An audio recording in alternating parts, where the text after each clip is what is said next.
Capítulo 16. Adoración. De acuerdo con esta última orden, Muhammad comenzó entonces a hablar del ángel y de las revelaciones, aquellos que, después de su mujer, le eran más próximos y queridos.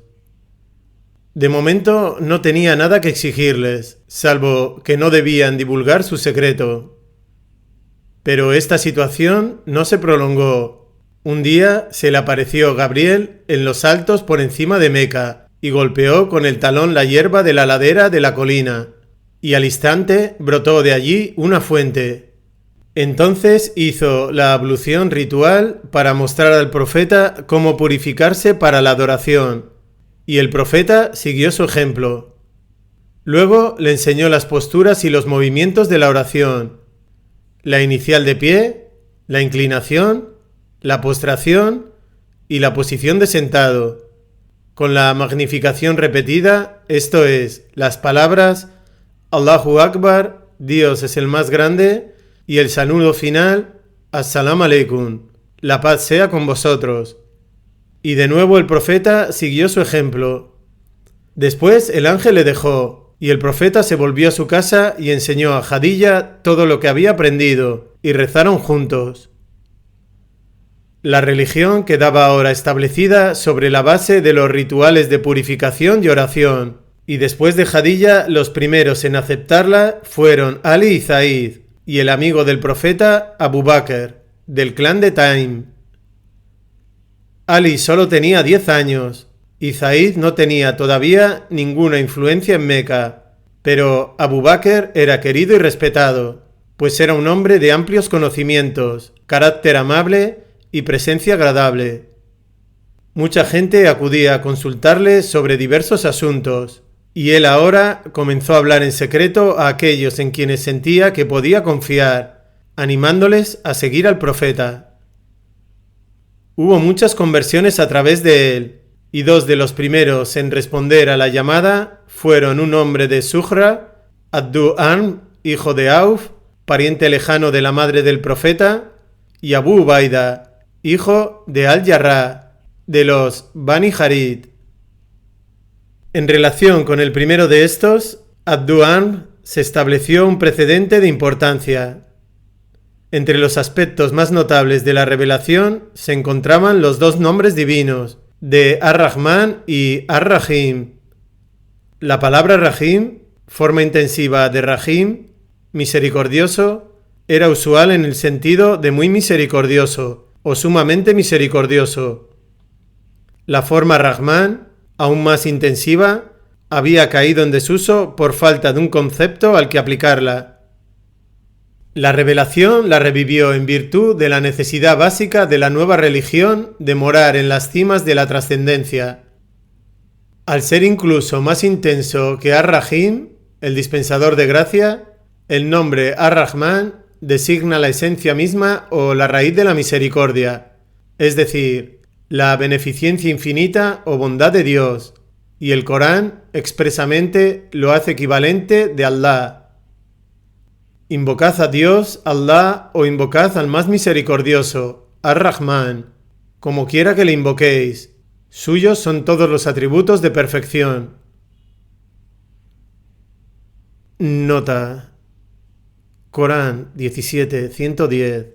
En adelante, los nombres de misericordia serán traducidos ocasionalmente como el bueno, el misericordioso, para expresarlos con una sola palabra, como en árabe, y contando con el artículo definido para denotar el absoluto.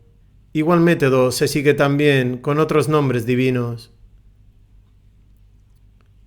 Este nombre de bondad era muy querido del profeta, y puesto que el nombre de Abdu Arm, el esclavo de Amr, era demasiado pagano, cambió el nombre del nuevo creyente por Abd-ar-Rahman, el esclavo del sumamente misericordioso.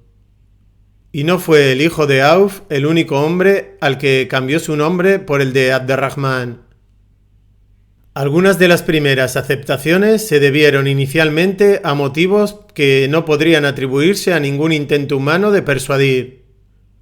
Abu Bakr era conocido desde hacía mucho tiempo en Meca por su habilidad para interpretar los sueños, y una mañana recibió la visita inesperada de Yalid, el hijo de un poderoso Samsi, Said ibn Alas.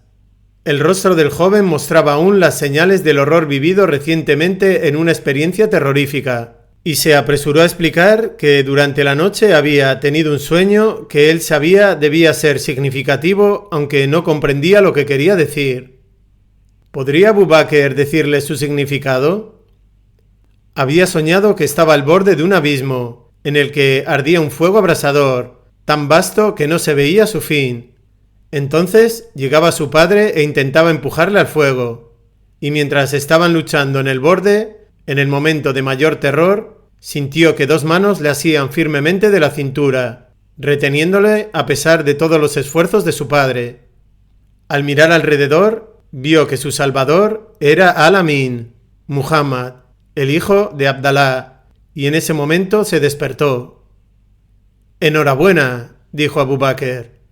«Este hombre que te salvó es el enviado de Dios, así que síguele. No, sino que le seguirás, y a través de él entrarás en el Islam, lo que te salvará de caer en el fuego». Yalid se fue derecho al profeta, y después de contarle su sueño, le preguntó cuál era su mensaje y qué debía hacer. El profeta le instruyó, y Yalid aceptó el Islam, ocultándoselo a su familia.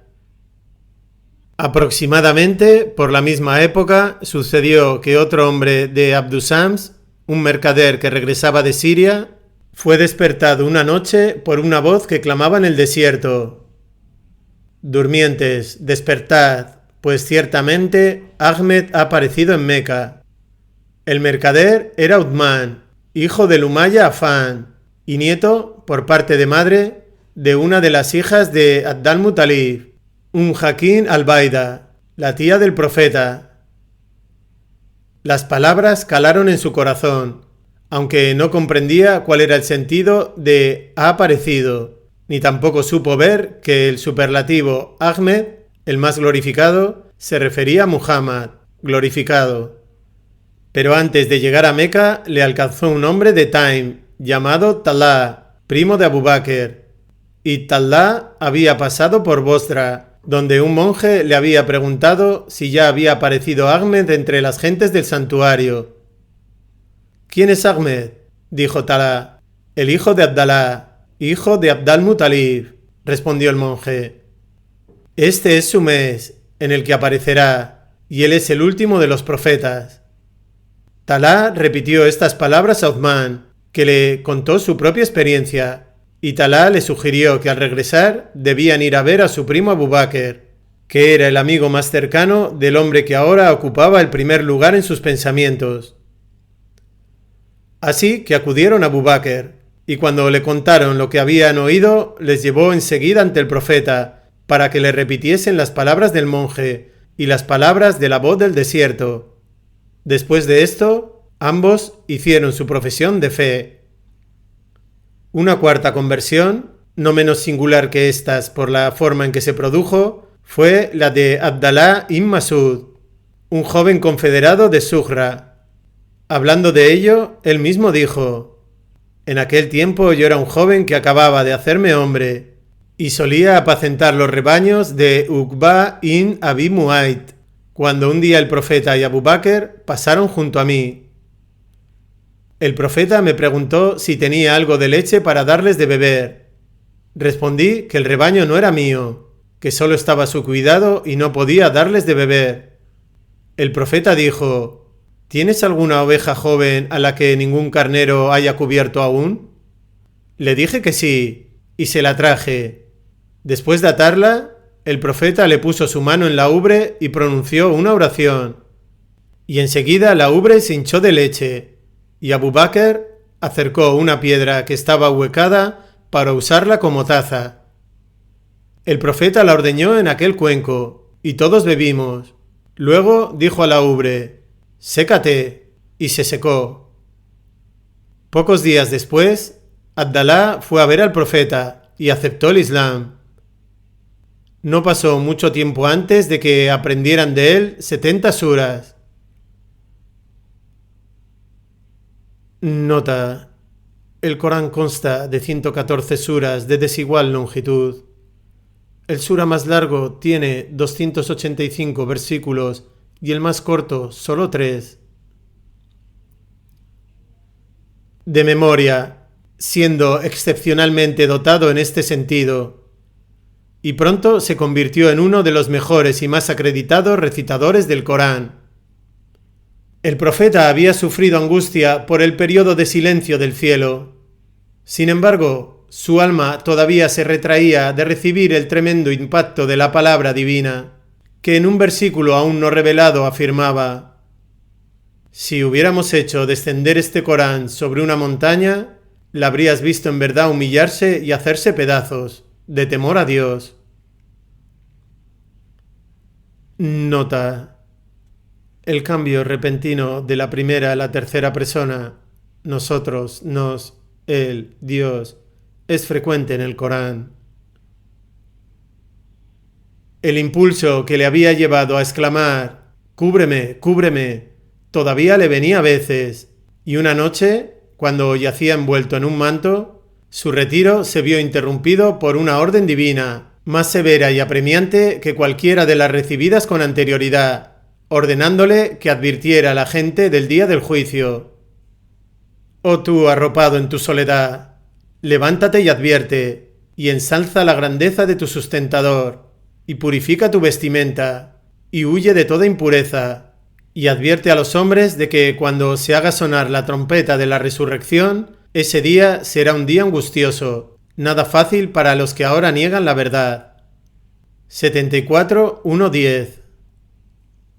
Otra noche, poco después de esto, fue despertado con nuevas órdenes que le hablaban de la intensidad de adoración que se esperaba de él y sus seguidores, y confirmando plenamente sus temores de una gran carga de responsabilidad que iba a depositarse sobre él. Oh tú envuelto en un manto, mantente despierto en oración, por la noche, salvo en una pequeña parte de la mitad de ella, o algo menos, o añade algo más a voluntad. Y durante ese tiempo recita el Corán pausado y claramente, atento a su significado. Ciertamente, hemos de encomendarte un mensaje de gran peso. 73:1-5. En el mismo pasaje llegaba también la orden: y recuerda el nombre de tu Señor, y conságrate a Él con suma devoción. El Señor del este y del oeste, no hay deidad sino Él. Atribúyele, pues, solo a Él el poder de determinar tu destino. 73:8-9. Llegaron también otras revelaciones, de tono más suave, que confirmaban y aumentaban las garantías ya dadas al profeta. Y en una ocasión el ángel, solamente visible para él, como siempre, le dijo: «Comunica a Jadilla saludos de paz de su señor». Entonces él le dijo: «Oh Jadilla, aquí está Gabriel, que te saluda con la paz de tu Señor». Y cuando Jadilla pudo encontrar palabras para responder, dijo: «Dios es la paz, y de él procede la paz, y la paz sea con Gabriel».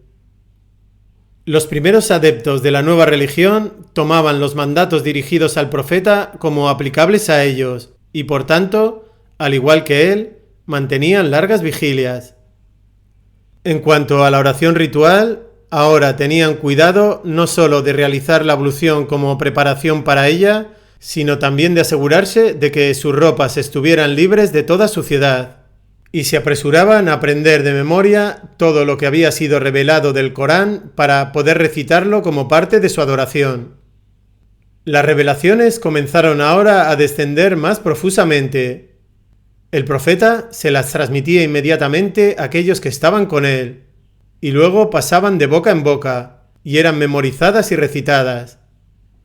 Una larga letanía que aumentaba rápidamente y que hablaba de la naturaleza efímera de todas las cosas terrenales, de la muerte y de la certeza de la resurrección y el juicio final, seguidos del infierno o el paraíso. Pero, sobre todo, hablaba de la gloria de Dios y de su unicidad indivisible, su verdad, sabiduría, bondad, misericordia, munificencia y poder. Y por extensión se refería continuamente a sus signos, a las maravillas de la naturaleza y a su armoniosa actividad conjunta que ofrecía un testimonio harto elocuente de la unidad de su único originador. La armonía es la impronta de la unidad sobre la multiplicidad, y el Corán llama la atención a esa armonía como tema de meditación para el hombre. Cuando no se sentían cohibidos por la presencia de incrédulos hostiles, los creyentes se saludaban entre sí con las palabras que Gabriel había comunicado al profeta, como saludo de las gentes del paraíso: la paz sea con vosotros.